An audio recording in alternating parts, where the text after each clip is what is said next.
Cinema ಒಬ್ಬ ಡೈರೆಕ್ಟರ್ಗೆ first producer ತುಂಬ special and ತುಂಬ ಇಂಪಾರ್ಟೆಂಟ್ ಆಗ್ತಾರೆ. ಯಾಕಂದರೆ ಲೈಫಲ್ಲಿ ಒಂದು ಫೇಸ್ ಇರುತ್ತೆ. ಆ ಫೇಸ್ನ ಬಂದ್ಬಿಟ್ಟು ಪ್ರತಿಯೊಬ್ಬ aspiring film maker he has to go through it. As opportunities delay, as success delays, ಸುತ್ತಮುತ್ತಲಿರೋರು ಪ್ರತಿಯೊಬ್ಬರು ಅವ್ರ ಮೇಲೆ ಇಟ್ಟಿರೋ ನಂಬಿಕೆ ಕಮ್ಮಿ ಆಗ್ತಾ ಹೋಗ್ತಿರುತ್ತೆ. ಅಂಥದ್ರಲ್ಲಿ ಅಂಥ ಸ್ಟೇಜ್ ಆಫ್ ಲೈಫಲ್ಲಿ ಗುರುತು ಪರಿಚಯ ಇಲ್ದಿರೋರು ಯಾರೋ ಒಬ್ರು ಬಂದು ಸಿನಿಮಾ ಮಾಡೋಣ ಅಂತ ಮುಂದೆ ಬರ್ತಾರೆ. So that's something really great. So I want to thank him for it.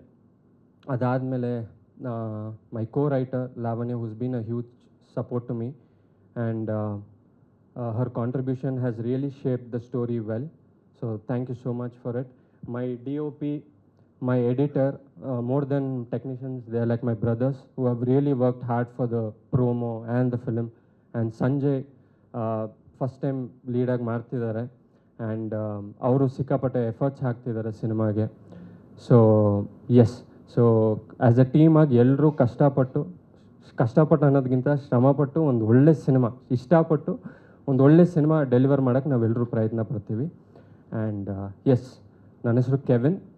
So K-pop ಅಂತ ಯಾಕೆ ಇಟ್ವಿ ಅಂದರೆ, ಈಗ K-pop is nothing but Korean pop. ಇದು ತುಂಬ ಡಿಕೋಡ್ ಮಾಡುವಂಥದ್ದು ಏನೂ ಇಲ್ಲ. ಗೂಗಲಲ್ಲಿ ಹೊಡೆದ್ರೆ ಅವ್ರದ್ದು ಪ್ರಿಫರ್ಡ್ ಲ್ಯಾಂಗ್ವೇಜಲ್ಲೇ ಬಂದ್ಬಿಡುತ್ತೆ ವಾಟ್ ಇಸ್ K-pop ಅಂತ. ಸೊ ಈ late 90s early 2000 back street boys ತುಂಬ ಪಾಪ್ಯುಲರ್ ಆಗಿತ್ತು, ಆ ಬಾಯ್ ಬ್ಯಾಂಡ್. ಸೊ ನಮ್ಮ ಕನ್ನಡದಲ್ಲೂ ಒಂದು ಬಾಯ್ ಬ್ಯಾಂಡ್ ಇತ್ತು ಅನಿಸುತ್ತೆ, ಅರ್ಬನ್ ಲ್ಯಾಡ್ಸ್ ಅಂತ. ಚಂದನ್ ಶೆಟ್ಟಿ ಅವರು, ಧ್ರುವ ಸರ್ಜಾ ಅವರೆಲ್ಲರೂ ಇದ್ದರು. ಸೊ ಈಗ before lockdown, like 2-3 years back or an after lockdown, ಈ K-pop ಅನ್ನೋದು ಸಿಕ್ಕಾಪಟ್ಟೆ ವೈರಲ್ ಆಯಿತು.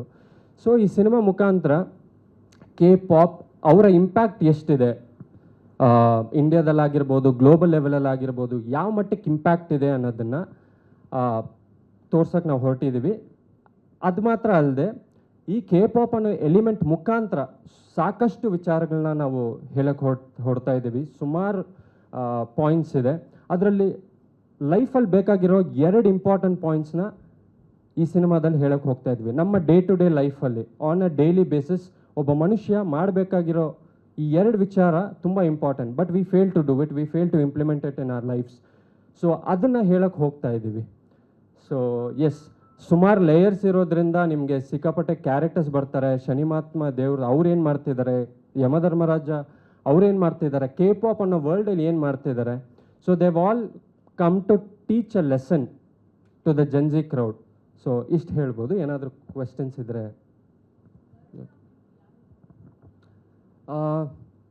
ಆ್ಯಕ್ಚುಲಿ ಸುಮಾರು ಜನ ಇದ್ದಾರೆ, but as of now but Vishnu ಇದ್ದಾರೆ, ಮ್ಯಾಡ್ ಸ್ಕ್ವೇರ್ ವಿಷ್ಣು ಇದ್ದಾರೆ. ಇನ್ನೂ ಅಫಿಷಿಯಲಾಗಿ ಕನ್ಫರ್ಮ್ ಆಗಲಿಲ್ಲ, but he's like the story. ತುಂಬ ಇಂಪಾರ್ಟೆಂಟ್ ಪಾತ್ರ. ಇಷ್ಟು ಬೇಗ ಹೇಳಿದ್ರೆ I don't think it will be fair enough from our side. But ಅತಿ ಶೀಘ್ರದಲ್ಲಿ ಇನ್ನು 1 or 2 months will reveal the character. ಒಂದು ಕ್ಯಾರೆಕ್ಟರ್ ಇಂಟ್ರೋ ಥರ ನಾವು ಇದು ಮಾಡ್ತೀವಿ. ಅಂದರೆ ಕೊರಿಯನ್ ನಂಗೆ ಗೊತ್ತಿರೋಂಗೆ ಮೇ ಬಿ 60 to 70% ಇಂಪ್ಯಾಕ್ಟ್. ಅಂದರೆ ಈಗ ನಮ್ಮ ಅಣ್ಣನ ಮಗಳು, ಅವಳು ಬರೀ 7 years old. ಅವಳಿಗೆ BTS ಗೊತ್ತು, ಬ್ಲ್ಯಾಕ್ ಪಿಂಕ್ ಅನ್ನೋ ಇನ್ನೂ ಒಂದು ಬ್ಯಾಂಡ್ ಗೊತ್ತು. ನಾನು ಒಂದು ಸಲ BTS ಬಗ್ಗೆ ಸುಮ್ಮನೆ ತಮಾಷೆಗೆ ಏನೋ ಹೇಳಿದೆ. ನನ್ನ ಜೊತೆ 2 ದಿನ ಮಾತಾಡಲಿಲ್ಲ. ನಾನು ಸಾರಿ ಕೇಳಿದ ಮೇಲೆ ಆಮೇಲೆ ಮಾತಾಡಿದ್ಲು. ಹೌದು ಸರ್, ಅದು ಆ್ಯಕ್ಚುಲಿ ಬ್ರೀಫಾಗಿ ಹೇಳಬೇಕಂದ್ರೆ ಒಂದು ಡ್ರೀಮ್ ವರ್ಲ್ಡ್ನ ನಡೆಯುವಂಥ ಒಂದು ಕತೆ. ಆ್ಯಕ್ಚುಲಿ ನಮಗೆ ಒಂದು 70 to 80% first half almost dream ವರ್ಲ್ಡಲ್ಲೇ ನಡೆಯುತ್ತೆ. ಅದರಲ್ಲಿ ಆ 60 days ಟಾಸ್ಕ್ ತುಂಬ ಇಂಪಾರ್ಟೆಂಟ್ ಆಗುತ್ತೆ. ಅದನ್ನು ಇನ್ ಡೀಟೇಲಾಗಿ ಈಗ ಹೇಳೋಕ್ಕಾಗಲ್ಲ, ಬಟ್ ಸಿನಿಮಾ ನೋಡಿದಾಗ ಆ 60 days ಯಾಕೆ ಅಷ್ಟು ಇಂಪಾರ್ಟೆಂಟ್, ಈ K-pop ಕಲ್ಚರ್ ಆ 60 daysಲ್ಲಿ ಏನು ಹೇಳೋಕ್ಕೆ ಹೋಗ್ತಾ ಇದ್ದೀವಿ, ಜೊತೆಗೆ it has a strong message. ನೀವು ಒಂದು ಶಾರ್ಟಲ್ಲಿ ನೀವು ಅಬ್ಸರ್ವ್ ಮಾಡಿರ್ಬೋದು, ಇವ್ರ ಕಾಟ ತಡೆಯೋಕ್ಕಾಗ್ತಲ್ಲ, ಸೂಸೈಡ್ ಮಾಡ್ಕೊಬಿಡೋಣ ಅಂತ ಒಂದಿದೆ. So that suicide is like a keyword for the film. So ಆ 60 days task is something related to that. Actually ನನ್ನ ಪ್ರೊಡ್ಯೂಸರ್ಗೆ 1.5 year. Yes sir, I understood. ಅದೇ sir, as I said, everybody things are like sir. ಈಗ KGF ಸಿನಿಮಾದಲ್ಲಿ KGF 1 ಬಂದಾಗ, if you are bad I am your dad ಅಂತ ಒಂದು dialogue ಇದೆ. ಪ್ಯಾರಲಲ್ಲಿ ಧನುಷ್ ಸಿನಿಮಾನೂ ಒಂದು ಬಂದಿತ್ತು. ಸೊ ಅದರಲ್ಲೂ if you are bad I am your dad ಅಂತ ಬಂತು. So it's purely coincidence. ಮತ್ತು ಪ್ರೊಡ್ಯೂಸರ್ ನಾನು 1.5 year ಬ್ಯಾಕೆ ಕತೆ ಹೇಳಿದ್ದೆ. March 12th ನಾನು ಯಮಧರ್ಮರಾಜ ಪೋರ್ಷನ್ ಎಲ್ಲ ಶೂಟ್ ಮಾಡಿದೆ. ಅದಾದಮೇಲೆ ಗೊತ್ತಾಯಿತು ಒಂದು ಸ್ವಲ್ಪ ಎಲಿಮೆಂಟ್ಸ್ ಸಿಮಿಲರ್ ಆಗಿದೆ ಅಂತ. ಬಟ್ ಯಮಧರ್ಮರಾಜ ಆಗಿರ್ಬೋದು ಇದೆಲ್ಲ ಇಟ್ಸ್ ಲೈಕ್ ಯೂನಿವರ್ಸಲ್. ಸೊ ಅದರಿಂದ ಬಟ್ ಕತೆ 100% ಹೊಸದಾಗಿರುತ್ತೆ. ಇಡೀ ಸಿನಿಮಾಗ ಅಥವಾ ಬರೀ ಪ್ರೋಮೋಗೆ ಎಷ್ಟು ಸರ್? ಪ್ರೋಮೋಗೆ ಹತ್ತತ್ರ 6 ತಿಂಗಳು ಕೆಲಸ ಮಾಡಿದ್ದೀವಿ ಸರ್. ಆ್ಯಕ್ಚುಲಿ VFX ಸುಮಾರು ಜನ ಹೇಳಿದ್ರು ಜಾಸ್ತಿ ಇದೆ. Because since it happens in a fantasy world. ನಾನು ಜಸ್ಟ್ ಒಂದಷ್ಟು ಗ್ಲಿಮ್ಸಸ್ ತೋರಿಸಿದ್ದೀನಿ ಅಷ್ಟೇ. And this is just a promo sir. ಸಿನಿಮಾದಲ್ಲಿ ಇನ್ನೂ ಗ್ರ್ಯಾಂಡ್ ಆಗಿರುತ್ತೆ. ಅಂದರೆ subject demand sir. Subject is demanding sir. Total ಒಂದು 6 to 7 VFX ಕಂಪನೀಸ್ ವರ್ಕ್ ಮಾಡಿದೆ ಸರ್. ಎಗ್ ವೈಟ್ VFX ಅಂತ ಅವರು ತುಂಬ ಸಪೋರ್ಟ್ ಮಾಡಿದ್ರು ನಮಗೆ. They are like the back ಬೋನ್ ಈ ಸಿನಿಮಾಗೆ. ಎಗ್ ವೈಟ್ VFX, ಮಂಜುಮೆಲ್ ಬಾಯ್ಸ್ ಮಾಡಿದ್ದಾರೆ, ಸುಮಾರು ಸಿನಿಮಾಗಳು ಮಾಡಿದ್ದಾರೆ ಅವರು. ಅದಾದಮೇಲೆ ಡಾಟ್ VFX, ಟೈಮ್ VFX ಎಲ್ಲ ಕೇರಳ. ಅದಾದಮೇಲೆ USA ಅಲ್ಲಿ ಒಬ್ಬರು VFX ಫ್ರೀಲಾನ್ಸರ್, ಯುರೋಪಲ್ಲಿ ಒಬ್ಬರು VFX ಫ್ರೀಲಾನ್ಸರ್, ಥೈಲ್ಯಾಂಡಲ್ಲಿ ಆಗಿರ್ಬೋದು, ಬಾಂಗ್ಲಾದೇಶಲ್ಲಿ ಆಗಿರ್ಬೋದು, ಸುಮಾರು VFX ಫ್ರೀಲಾನ್ಸರ್ಸ್ ವರ್ಕ್ ಮಾಡಿದ್ದಾರೆ. And egg white VFX is the main back ಬೋನ್. ಅವ್ರು ತುಂಬಾ ಸಪೋರ್ಟ್ ಇದೆ ನಮ್ಮ ಸಿನಿಮಾಗೆ. ಸಿಕ್ಕಾಪಟ್ಟೆ ಆಗಬೇಕು ಸರ್. ಸರ್ ಶೂಟಿಂಗ್ ಆ್ಯಕ್ಚುಲಿ ನಾವು ಪ್ಲ್ಯಾನ್ ಮಾಡಿರೋದು ಒಂದು 60 to 65 days ಅಷ್ಟೇ. ಬಟ್ ನಾವು ಈ ಆ್ಯಕ್ಚುಲಿ ಪ್ರೊಡ್ಯೂಸರ್ ಕತೆ ಹೇಳಿ 1.5 year ಬ್ಯಾಕ್ ಆಯಿತು. ಸೊ ನಾವು ಪ್ರೋಮೋಗೆ ಮಾರ್ಚಿಂದ ಸ್ಟಾರ್ಟ್ ಮಾಡಿದ್ವಿ. ಫ್ರಮ್ ಮಾರ್ಚ್ ನಾವು ಆ್ಯಕ್ಚುಲಿ ಆ VFX ವರ್ಕ್ ಇನ್ನೂ ನಡೀತಾ ಇದೆ. ಸೊ ಆ್ಯಕ್ಚುಲಿ ನೀವೇನು ನೋಡಿದ್ದೀರಲ್ವ ಸರ್, ಒಂದಷ್ಟು ಅಸೆಟ್ ಬಿಲ್ಡಿಂಗ್ ಮಾಡಿಬಿಟ್ಟಿದ್ದೀವಿ. ಪ್ಯಾಲೇಸ್ ಆಗಿರ್ಬೋದು, ಇಂಟೀರಿಯರ್ ಆಗಿರ್ಬೋದು, ಏಲಿಯನ್ಸ್ ಆಗಿರ್ಬೋದು, ಅಸೆಟ್ ಬಿಲ್ಡ್ ಮಾಡಿಬಿಟ್ಟಿದ್ದೀವಿ. ಸೊ ಸುಮಾರು ಒಂದಷ್ಟು ಬಿಲ್ಡ್ ಮಾಡೋದಿದೆ. ಅದಾದಮೇಲೆ ಬರೀ ಕ್ಯಾಮ್ರಾ ಮೂಮೆಂಟ್ಸ್ ಮಾತ್ರ ನಾವು ಆಟ ಆಡಬೇಕಾಗುತ್ತೆ. ಇಲ್ಲ ಸರ್, ವಿ ಆರ್ ಆಲ್ರೆಡಿ ಪ್ರಾಸೆಸ್ಸಲ್ಲಿದೆ. ಸೊ ಆದಷ್ಟು ಬೇಗ ನೆಕ್ಸ್ಟ್ ಇಯರ್ 100% ನಾವು ರೆಡಿ ಇರ್ತೀವಿ ಸರ್ ರಿಲೀಸ್ಗೆ. ಅಂದ್ರೆ ಅವರು ಪ್ರೋಮೋಗ್ ಅದೇನು ಕ್ರಿಯೇಟ್ ಮಾಡಿದಾರೆ ಸಿನಿಮಾಗೂ ಯೂಸ್ ಸಿನಿಮಾಗೂ ಸೇರಿ ಮಾಡಿದ್ದೀನಿ ಸರ್. ಸೊ ಸಿನಿಮಾಗೂ ಸೇರಿ ಮಾಡಿದ್ದೀನಿ. ಇನ್ನೂ ಒಂದಷ್ಟು ಕೆಲಸ ಇದೆ, ಅದು ನಡೀತಿದೆ sir. I have to thank ನಮ್ಮ PR ಪ್ರವೀಣ್ ಅವ್ರಿಗೆ ಥ್ಯಾಂಕ್ಸ್ ಹೇಳ್ಬೇಕು ನಾನು. ಬಿಕಾಸ್ ಅವ್ರು ನೋಡಿದ ತಕ್ಷಣ ಅವ್ರು ತುಂಬ ಸಪೋರ್ಟಿವ್ ಆಗಿದ್ದರು. He like it very much. He told immediately phone ಮಾಡಿ ನನ್ನ ಈ got me connected to them. So I have to thank him for it sir. Actually ನಾನು ಒಂದು 6-7 ಕತೆ ಮಾಡಿದ್ದೀನಿ ಸರ್. ನಾನು ಫಸ್ಟ್ ಪ್ರೊಡ್ಯೂಸರ್ಗೆ ಹೇಳಿದ್ದು ಒಂದು ವೈಲೆನ್ಸ್ ಸಬ್ಜೆಕ್ಟೇ ಹೇಳಿದ್ದೆ, ಯಾವುದೋ ಒಂದು ರಿಯಲ್ ಇನ್ಸಿಡೆಂಟ್ ಮೇಲೆ. ಮತ್ತು ನಾನು ಕತೆ ಬರಿಬೇಕಾದ್ರೂ ಅಷ್ಟೇ ಒಂದಷ್ಟು ನೋಡ್ತೀನಿ, ನನ್ನ ಸುತ್ತಮುತ್ತಲಿರೋ ನೋಡ್ತೀನಿ, ಒಂದಷ್ಟು ಸಿನಿಮಾಗಳು ನೋಡ್ತೀವಿ. ವರ್ಲ್ಡ್ ಸಿನಿಮಾ ನೋಡೋದ್ರಿಂದ, ಎಲ್ಲ ಭಾಷೆ ಸಿನಿಮಾ ನೋಡ್ತಿರೋದ್ರಿಂದ ಸೊ ನನಗೆ ಓಕೆ ಫೈನ್, ಇದೆಲ್ಲೂ ಬಂದಿಲ್ವಾ, ನಮ್ಮ ಇಂಡಸ್ಟ್ರಿಯಲ್ಲಿ ಇದೆಲ್ಲೂ ಬರಲಿಲ್ವಾ, ಓಕೆ ಅದನ್ನು ನಮ್ಮ ನೇಟಿವಿಟಿಗೆ ಹೇಗೆ ಅಡ್ಯಾಪ್ಟ್ ಮಾಡ್ಕೋಬೇಕು. ಸೊ ಆ ಥಾಟ್ ಪ್ರೊಸೆಸ್ ಮೇಲೇ ಡಿಸೈಡ್ ಮಾಡಿ ಸರ್. ಸೊ ಮತ್ತು ಇನ್ನೂ ಒಂದು, ಇವಾಗಿರೋ ಕಾಂಪಿಟಿಷನ್, ಮೊದಲು ಆ ಮಟ್ಟಕ್ಕೆ ಕಾಂಪಿಟಿಷನ್ ಇರಲಿಲ್ಲ. ಬಟ್ ಇವಾಗ ಕಾಂಪಿಟಿಷನ್ ಇದೆ. ಮೊದಲು ಜನ ಬುದ್ಧಿವಂತರಾಗಿದ್ದರು, ಇವಾಗ ಅತಿ ಬುದ್ಧಿವಂತರಾಗಿದ್ದಾರೆ. ನ್ಯಾಚುರಲಿ ಅತಿ ಬುದ್ಧಿವಂತರಾಗಿದ್ದಾರೆ. ಸೊ ಅವ್ರಿಗೆ ನಾವು ಯಾವುದೋ ಏನೋ ಒಂದು ಸರ್ವ್ ಮಾಡಬಾರ್ದಲ್ವ ಸರ್. ಸರ್ ನಾನು ಆ್ಯಕ್ಚುಲಿ BBM ಓದಿದ್ದೀನಿ ಸರ್. BBM ಓದಿ ನಾನು ಡ್ಯಾನ್ಸಿಂಗಲ್ಲಿದ್ದೆ. ನಾನು ಬಾಯಿಂಗ್, ಹಿಪ್ ಹಾಪ್ ಎಲ್ಲ ಮೊದಲು ಮಾಡ್ತಿದ್ದೆ ನಾನು. ಅದಾದಮೇಲೆ ರೈಟಿಂಗಲ್ಲೂ ಸಿಕ್ಕಾಪಟ್ಟೆ ಇಷ್ಟ ಆಯಿತು. So I use to go to story writing workshops, screen writing workshops, film making workshops. So ಜೊತೆಗೆ ನನ್ನ ಸರ್ಕಲಲ್ಲಿ ಒಂದಷ್ಟು ಜನ ಸಿನಿಮಾ ಮಾಡ್ತಿದ್ರೆ I use to go and be on the sets with them to understand the process. So ಒಂದಷ್ಟು ವರ್ಷ travel, nearly 12-13 years of travel. ಅದಾದಮೇಲೆ ಒಂದಷ್ಟು ಶಾರ್ಟ್ ಫಿಲ್ಮ್ಸ್ ಮಾಡಿ, ಒಂದು ಶಾರ್ಟ್ ಫಿಲ್ಮ್ ಮುಖಾಂತರ ಪ್ರೊಡ್ಯೂಸರ್ಗೆ ಇಷ್ಟ ಆಗಿ he said okay fine let's do a ಏನು sir short film Jack the Devil ಅಂತ ಒಂದು ಮಾಡಿದ್ದೀನಿ sir. So Jack the Devil ಮತ್ತು ಕುಬೇರ ಅಂತ ಒಂದು ಮಾಡಿದ್ದೆ. ಹೇಳೋದಾ? ಕುಬೇರ ಅಂತ ಒಂದು ಮಾಡಿದ್ದೆ. It's just a producer pitch trailer. ಒಬ್ಬರು ಪ್ರೊಡ್ಯೂಸರ್ಗೆ ಹೇಳಿದ್ದೆ, ಅವ್ರಿಗೆ ಇಷ್ಟ ಆಯಿತು.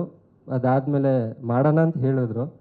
ಬಟ್ ಒಂದು ಬೇರೆ ಪೋಸ್ಟರ್ ಬಂತು ಯಾವುದೋ ದೊಡ್ಡ ಸ್ಟಾರ್ ಜೊತೆ. ಆಮೇಲೆ ಗೊತ್ತಾಯ್ತು ಒಂದು ಸ್ವಲ್ಪ ಅಡ್ಯಾಪ್ಟ್ ಆಗಿದೆ ಅಂತ. So I said no problem ಅಂತ ಒಂದು ಸ್ಮೈಲಿ ಕೊಟ್ಟೆ ಅವ್ರಿಗಷ್ಟೇ. ಎಸ್, ಅವರು ನೀವು ಹೇಳ್ದಂಗೆ ತುಂಬ ಸೀರಿಯಸ್ ಪಾತ್ರಗಳು ಮಾಡ್ತಿದ್ರು. ಸೊ ನಾನು ಕತೆ ಬರೀಬೇಕಾದ್ರೆ ನಾನು ಆ್ಯಕ್ಚುಲಿ ಇಮ್ಮಿಡಿಯೇಟ್ಲಿ ನನಗೆ ರಾಮ್ ಸರೇ ಮೈಂಡಿಗೆ ಬಂದರು. ಬಿಕಾಸ್ ಐ ಹ್ಯಾವ್ ಸೀನ್ ಅವ್ರು ಸ್ಮೈಲ್ ಮಾಡೋದು ನಾನು ನೋಡಿದ್ದೀನಿ, ಅವ್ರು ನಗಾಡೋದು ನಾನು ನೋಡಿದ್ದೀನಿ. So I thought there is something else in him, ಆ ಹ್ಯೂಮರ್ ಇದೆ ಅವರಲ್ಲಿ. ಸೊ ಮತ್ತು ಈಸ್ ಆಲ್ಸೋ ಅ ಗುಡ್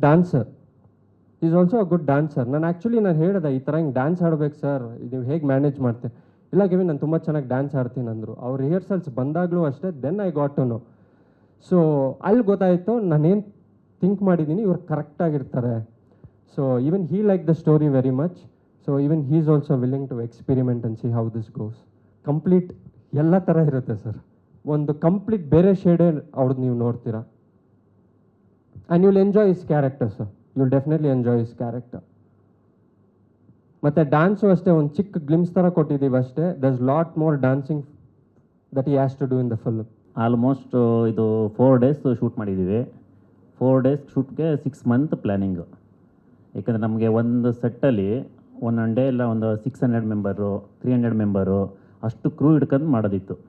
ಯಾಕೆಂದರೆ ಅನೌನ್ಸ್ಮೆಂಟ್ ವೀಡಿಯೋಗೆ ಮಾಡ್ತೀವಿ ಅಂತ ಪ್ಲ್ಯಾನ್ ಮಾಡಿದಾಗ ನಮ್ಮ ಕೆವಿನ್ ಅವರು ಇಷ್ಟು ಬಜೆಟು ಅನೌನ್ಸ್ಮೆಂಟ್ ವೀಡಿಯೋ ಮತ್ತು ನಮ್ಮ ಪ್ರೊಡ್ಯೂಸರು ಸರಿ ಓಕೆ ಮಾಡಿ ನೀವು ಅನೌನ್ಸ್ಮೆಂಟ್ ವೀಡಿಯೋ ನಾವು ಮಾಡೋಣ. ಈ ಬಜೆಟಲ್ಲಿ ನಾವು ಆಲ್ಮೋಸ್ಟ್ ನಮ್ಮಲ್ಲಿ ಯಾರೂ ಮಾಡಿಲ್ಲ, ಫಸ್ಟ್ ಟೈಮ್ ನಾವು ಮಾಡಿರೋದು. ಈ ಬಜೆಟ್ ಮಾಡಿದ್ದಾರೆ ಅಂದರೆ ಸ್ಮಾಲಾಗಿ ಅನೌನ್ಸ್ಮೆಂಟ್ ವೀಡಿಯೋ ಅಂತ ಬಂದಾಗ ಸಿಂಪಲಾಗಿರುತ್ತೆ. ನಾವು ಸಿನಿಮಾಗೆ ಏನು ಖರ್ಚು ಮಾಡ್ತೀವಿ ಒಂದು ಡೇಗೆ ಅಷ್ಟು ಬಜೆಟ್ ಇದೆ. ಒಂದೊಂದು ಡೇ ನಾವು ಯೂಸ್ ಮಾಡಿರೋ ಎಕ್ವಿಪ್ಮೆಂಟ್ ಆಗಿರ್ಬೋದು, ಲೈಟ್ ಆಗಿರ್ಬೋದು. ನಾವು ಒನ್ ಡೇ ಒಂದು ಸೆಟ್ಟಲ್ಲಿ ಶೂಟ್ ಮಾಡ್ತಾಯಿದ್ದೋ. ಅವತ್ತು ನಮಗೆ ಆಲ್ಮೋಸ್ಟ್ ಬೆಂಗಳೂರಲ್ಲಿ ಲೈಟ್ಸೇ ಇಲ್ಲ ನಮಗೆ. ಯಾಕೆಂದರೆ ಅವತ್ತು ದೊಡ್ಡ ದೊಡ್ಡ ಸಿನಿಮಾನು ಬೇರೆ ಬೇರೆ ನಡೀತಾ ಇತ್ತು. ನಾವೇ ಅಷ್ಟು ಲೈಟ್ಸ್ ಬುಕ್ ಮಾಡಿದ್ದೀವಿ. ಆ ಸ್ಟುಡಿಯೋಗೆ ಮಾಡಲೇಬೇಕು ನಮಗೆ. 2 ಡೇಸ್, 1 ಡೇ ಶೂಟ್ ಮಾಡಿರೋದು, 1 ಡೇ ನಾವು ಇಡೀ ಸೆಟ್ಟಲ್ಲಿ ಸೆಟ್ ವರ್ಕು ಅಲ್ಲ ಲೈಟಿಂಗ್ ವರ್ಕು ಅಷ್ಟು ಪ್ಲ್ಯಾನಿಂಗ್ ಮಾಡಿದ್ದು. ಅವತ್ತು ಆಲ್ಮೋಸ್ಟ್ ನಮಗೆ ನಮ್ಮ ನಿತಿನ್ ಅಂತ light NS lights and grips ಅಂತ ಅವರು ತುಂಬ ಸಪೋರ್ಟಾಗಿ ನಿಂತ್ಕೊಂಡ್ರು. ನಮ್ಮ ಈ ಥರ ಒಂದು ಬಜೆಟಲ್ಲಿ ಇಡೀ ಬೆಂಗಳೂರಲ್ಲಿ ಅಷ್ಟು ಲೈಟ್ಸ್ ನಾವು ಅರೇಂಜ್ ಮಾಡಿದ್ದು ಚಾಲೆಂಜ್ ಇತ್ತು ಆ್ಯಕ್ಚುಲಿ ನಮಗೆ. ಇನ್ನು ನಾವು ಜಾಲಿವುಡ್ಡಲ್ಲಿ 1 ಡೇ ಶೂಟ್ ಮಾಡ್ದು, ಅದು ಒಂದು 3 ಕಾಲ್ ಶೀಟ್ ಶೂಟ್ ಮಾಡಿದ್ದೀವಿ. ಅವತ್ತು ಬರೀ ಜೂನಿಯರ್ಸೇ 150 ಮೆಂಬರು. ಡೇಯಿಂದ ನೈಟ್ ಶೂಟ್ ಮಾಡೋಷ್ಟಿಗೆ ಆಲ್ಮೋಸ್ಟ್ ನಾವು 1 ಡೇ ಒಂದು 3 4 ಸೆಟ್ ಥರ ಪ್ಲ್ಯಾನ್ ಮಾಡ್ತಾಯಿದ್ದು. ಯಾಕೆಂದ್ರೆ ನಾವು ಒಂದೊಂದು ಡೇ ಎಲ್ಲ ಒಂದೊಂದು ಸೀನ್ನ ಶೂಟ್ ಮಾಡೋಕ್ಕೆ ಓಕೆ 1 ಡೇ ತಗೋತೀವಿ. ಯಾಕಂದ್ರೆ ಪ್ರತಿ ಫ್ರೇಮು ಒಂದೊಂದೇ ಫ್ರೇಮ್ ಶೂಟ್ ಮಾಡೋದು ನಾವು ಒಂದೊಂದು ಸೆಟ್ಟಲ್ಲಿ. ಅದರಿಂದ ತುಂಬ ಚಾಲೆಂಜ್ ಇತ್ತು. ಯಾಕೆಂದರೆ ನಮ್ಮ ಬಜೆಟು ಅಷ್ಟು ಜನ ಹ್ಯಾಂಡ್ಲು ಮಾಡಬೇಕು. ಆಲ್ಮೋಸ್ಟ್ BTS ಆರ್ಮಿ ಅಂತೆಲ್ಲ ಅವ್ರನ್ನೆಲ್ಲ ಕರೆಸಿದ್ದಾರೆ. ನೀವು ಆಡಿಟೋರಿಯಮ್ ಎಲ್ಲ ನೋಡಿದಿರಿ, ಆಡಿಟೋರಿಯಮ್ ಫುಲ್ಲು ಲೈಟಿಂಗ್ ಮಾಡಿರೋದು. ಅದು ಆ ಪಿಂಕ್ ಸೆಟಪ್ ಆಗಿರ್ಬೋದು. ಇನ್ನು ರೆಡ್ ಥೀಮ್ ಮಾಡಿದ್ದೀವಲ್ಲ ಅದು ಬಂದು ಸ್ಟುಡಿಯೋ. ಆ ಸ್ಟುಡಿಯೋ ಚಾರ್ಜಸ್ಸೇ 1 lakh ನಮ್ಗೆ 1 ಡೇ. ಆ ಸ್ಟುಡಿಯೋದಲ್ಲಿ ಆ ಸೆಟ್ಟಲ್ಲಿ ಎಲ್ಲ ಕೋಪ್ರೇಷನ್ನು ಮತ್ತು ನಮ್ಮ ಟೆಕ್ನಿಷಿಯನ್ಸ್ ನಮ್ಮ ಸಪೋರ್ಟಿಂಗ್ ಇತ್ತು. ಎಲ್ರಿಗೂ ತುಂಬ ಥ್ಯಾಂಕ್ ಯು. ಇನ್ನು ಇದರೆಲ್ಲ ಆರ್ಟ್ ಡೈರೆಕ್ಟರ್ ಅಂತ ಯಾರೂ ಇಲ್ಲ. ನಾವು ಈ ಅನೌನ್ಸ್ಮೆಂಟ್ ವಿಡಿಯೋ ಸ್ಟಾರ್ಟ್ ಮಾಡ್ಬೇಕಂತ ಪ್ಲ್ಯಾನ್ ಮಾಡಿದಾಗ ರವಿ ಅಂತ ಅವರೆಲ್ಲ ತುಂಬ ಎಫರ್ಟಾಗಿ ನಿಂತು ಎಲ್ಲರೂ ವರ್ಕ್ ಮಾಡಿದ್ರು. ನೆರೇಟ್ ಮಾಡಿದ ವಿಧಾನ, ಆ ವಿಷನ್ ಯಾವ ರೀತಿ ಬರ್ಬೋದು ಅನ್ನೋದು. ಫಾರ್ ಎಕ್ಸಾಂಪಲ್ ಕೊರಿಯನ್ ಪಾಪಿಂದ ಕರ್ನಾಟಕ ಪಾಪ್, ಆ K-pop ಅನ್ನೋದು ನಮ್ಮ ಜೆನ್ಸಿ ಕ್ರೌಡ್ಗೆ, ನಮ್ಮ ಇಂಡಿಯನ್ ಕಲ್ಚರ್ಗೆ, ನಮ್ಮ ಇಂಡಿಯನ್ಸ್ಗೆ ಯಾವ ರೀತಿ ತೋರಿಸ್ಬೇಕು ಅನ್ನೋ ಅವರ ವಿಷನ್ ಇತ್ತಲ್ಲ, ಆ ವಿಷನ್ ನೋಡಿ ತುಂಬ ಇಷ್ಟ ಆಯಿತು. ಹಾಗಾಗಿ ಹಂಗೆ ಸ್ಟಾರ್ಟ್ ಆಯಿತು.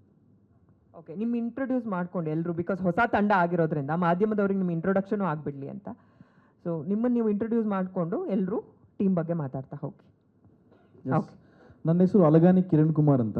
ಹಾಗಾಗಿ ಪ್ರೊಡಕ್ಷನ್ ಹೆಸರು ಅಲಗಾನಿ ಮೂವೀಸ್ ಅಂತಲೇ ಇಟ್ವಿ. ಬೇಸಿಕಲಿ ನಾನು contractor, simple business man sir. Cinema ಅಂತಂದರೆ ನಾನು ಫಸ್ಟಿಂದನೂ ಸಿನಿಮಾ ಲೈನಲ್ಲಿದ್ದೆ. ಬೆಂಗಳೂರು ಬಂದ ತಕ್ಷಣ ಹೀರೋ ಆಗಬೇಕಂತ ಬಂದ್ವಿ. ಇರುತ್ತಲ್ಲ ಫ್ಯಾಮಿಲಿ ಸ್ಟ್ರಗಲ್ಸ್ ಎಲ್ಲ ಸ್ಟೆಪ್ ಬೈ ಸ್ಟೆಪ್ ನೋಡ್ಕೊಂಡು ಅದಾದಮೇಲೆ ಗೊತ್ತಾಯಿತು ಇದು ನನಗಲ್ಲ ಅಂತ.